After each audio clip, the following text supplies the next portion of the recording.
Keys. Get keys out of your ignition. It's a good thing too. Not so much defensive as it is like, don't steal my bike.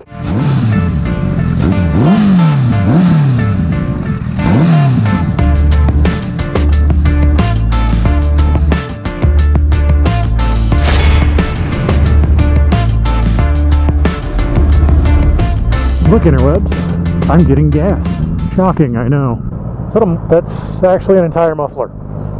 Wanted to talk about defensive riding. The riding season is kind of, just really starting here in northern Colorado. We've already got 2 deaths. One I can confirm, the other one I actually just heard about yesterday, as well as, a few motorcycles down. Just kind of wanted to talk about the importance of being defensive. Like I've mentioned before, even something as simple as lane positioning when you come to a stop, like right here, where if somebody's coming up behind me, they're not braking, I've got an escape route right there.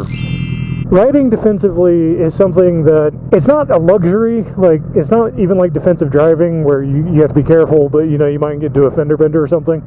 It's an absolute necessity on a bike, especially like in traffic and in town and stuff. You have to look around and see what's coming, see what's around you, know who's behind you, know what's in front of you. People like that lady right there, this is driving on her cell phone. She doesn't even know I'm looking at her or filming her. She could be completely oblivious to the fact that I'm here and decide to change lanes. I've got to know that. I have to be aware of that, and that's a possibility with any one of these.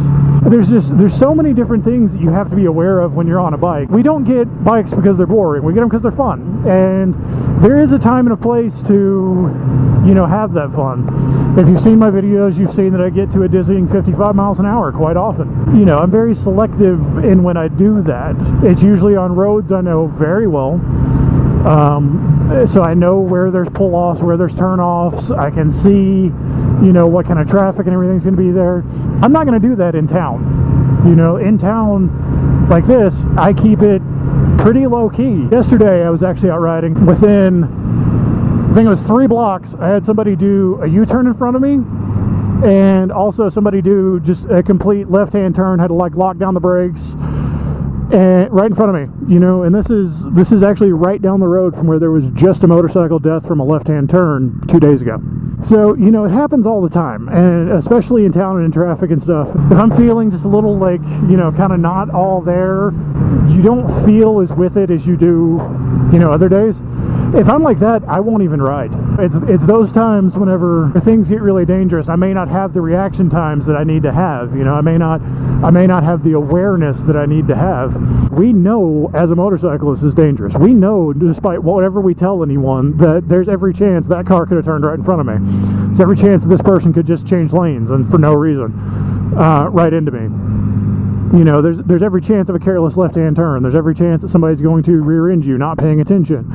And these are things that would be, fender benders in a car, but on a motorcycle, they can lead to serious injury, possibly even death. To be unbelievably defensive and really aware of everything that's going on and what other people are doing, what obstructions are in the road. Like that dark spot right there, is it oil? Is it going to make me slip? Even corners and stuff, like at stoplights, people's cars leak oil sometimes. On a bike, it could, you can drop your bike, you could slam into somebody else, it could cause you to slide out in front of somebody and then they hit you. Everything's just a much more dangerous prospect on motorcycles, and it's an inherent risk. We as motorcyclists know and understand that. There's things that you can do when you're riding in your own state of mind and how you approach situations that can help you to mitigate those circumstances and keep them to a minimum and keep yourself in a safer position. Sometimes motorcyclists get a little overconfident, especially if they don't have a lot of experience. They're riding with somebody who has greater experience, who's pushing them, and they just don't ride at their own level, and things that as motorcyclists we've all heard about. They go faster than what they can handle, or they don't know the road and the road conditions bad. It's one thing if you're going down the interstate in western Wyoming, there's nothing really there at all, and you just want to have some fun, and there's light traffic and you want to get on it for a minute, whatever. I can't say I don't, and most of us probably do from time to time. There's no point in lying and acting like we don't. For example, like here, past the stop sign. If I decided to run the stop sign and we're like just blasting through here, I'm like, oh, there's no traffic, I'm gonna blast through here going 80. Well, any one of these cars could just boop right into me. And that's another thing too, like that's why I'm gonna do it right here. I never ride right here. when there's cars parked like this, I will always ride on this side because it gives me time to react if they start backing up. I'll ride closer to the yellow line because then I can watch and see lights, and if they just start backing up, because sometimes people just jump in a car and they back up. If you're riding very, very close, there's less chance they're going to see you and less chance that you have to react. And that's what I mean by defensive. Like, a lot of it's lane positioning. Again, any one of those cars could pull out. Do I make a habit of riding close to the yellow line? No, not at all. I had a friend who, this was many years ago, he had a habit of riding really close to the yellow line. He came up over a hill, and there was a car that was across the line, and he had no time to react. He had nowhere to go.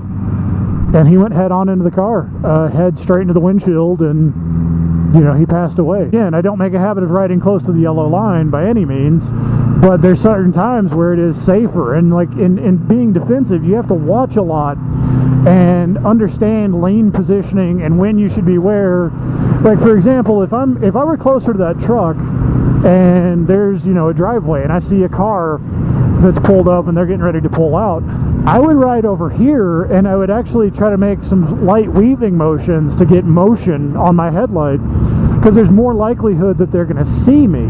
Now, if I'm closer to that truck and I'm riding over here and there's somebody just waiting for them to go by, they can pull right out in front of me and never even know I was there.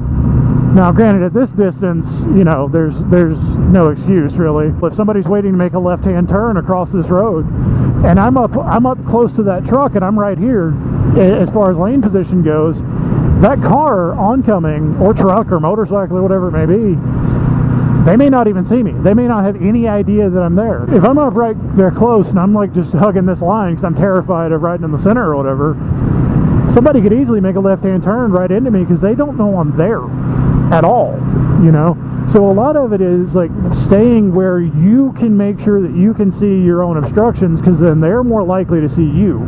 If I know, like, I'm riding a little bit close to that car and there's no turns from this side, if there's no right-hand turns, I don't see any cars waiting, I'm going to ride closer to this yellow line, because then, you know, oncoming cars have more of a chance of seeing that I'm here. So if somebody wants to pass, they're less likely to pull out into me.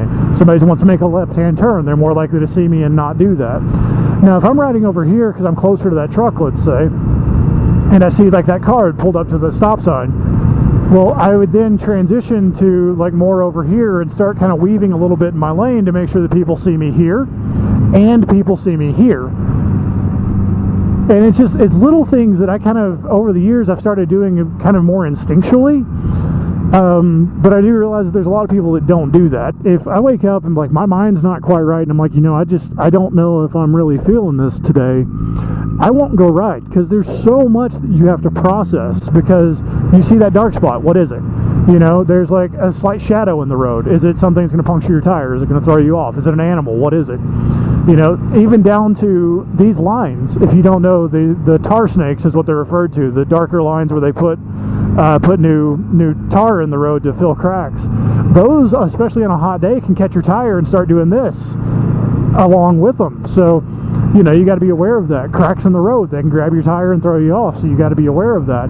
And then aside from obstructions in the road, you have to worry about lane positioning, because whereas in a car, you're basically, you know, you're either in your lane or you're not. Well, on a motorcycle, you know, I can be over here, or I can cut it in and I can be over here, or I can ride in the center, or I can do any number of those. And I'm speaking riding alone. If you're with a group, then there are position etiquette for groups, like left, right, staggered, certain distances. I'm just talking riding alone. So, like, even down to knowing that this is a left-hand corner for some people and oncoming traffic would cross the line. In that corner, it's not too bad, but especially up in the mountains, like there's corners where you can't see anything. So you swing out and you're just trying to have fun, but there's another car coming and they've crossed that line. And you're over here, you got nowhere to go. And if they even cross that line a little bit, game over. It's actually only been because of there's been, like I said, there's a couple of deaths that I know about, as well as there's been several accidents. It's kind of just refreshed in my mind, like, how much you have to be careful when you're on a bike. It's a risk that you choose to partake in as a motorcyclist. You have to just be very careful so as not to become ignorant. Motorcyclists will be like, oh yeah, I'm careful, you know, it's not a problem, I'm careful, I watch what I'm doing and stuff. But I mean, at the root of it, it is very dangerous. You can have rider skill, like you can be a fantastic rider and have unbelievable bike control and everything, but all it takes is that one person not seeing you. It only takes one little slip up and something can happen. When people are pulling up from cross streets, I'll watch their wheels, I'll watch their tire and the wheel specifically, because if I see it start rotating, I get on the brake. Like even if it just moves just a little bit, then it lets me get into a position that, you know, I can be defensive from, and I'm not reacting to things that happen, I'm preparing for them to happen. And it's a sad reality, but you have to anticipate when you're around other cars that if they can do something, if there's a possibility that they're going to engage in an action that endangers your life, you have to ride as though they will engage in that action. So if you see somebody pull up and you think that there's a chance they might pull out in front of you, get on it and be ready for when they do, and be relieved if they don't. That's basically how you ride defensively, is you have to look at every situation. Now, like, okay, that car crossing the line, you know, there's no reason for it. Now, if this had just been a double yellow and I was riding over here, they could have hit me. It's just being constantly aware of those situations. You can be proactive in your lane positioning, and yep, she's just gonna go and made a turn that's completely illegal. That's the kind of thing I'm talking about, where you need to be aware of that and watch people and watch what they're doing so that you can be defensive and take care of yourself. You know, when you get in an open street or whatever, and you know, you want to have some fun, get a little bit more aggressive, have at it, you know, have a good time, ride within your capabilities. I'm going to leave this at that. If you like this video, give me a thumbs up, let me know that you like what I'm doing. If you have not yet subscribed, please do so. I do come out with new videos every Tuesday, Thursday, and Saturday, so always new content coming from me. If you don't like what I'm doing, then please definitely leave me a comment, let me know what you think. I'm definitely open to feedback. So I'm going to leave this at that, and until next time, bye.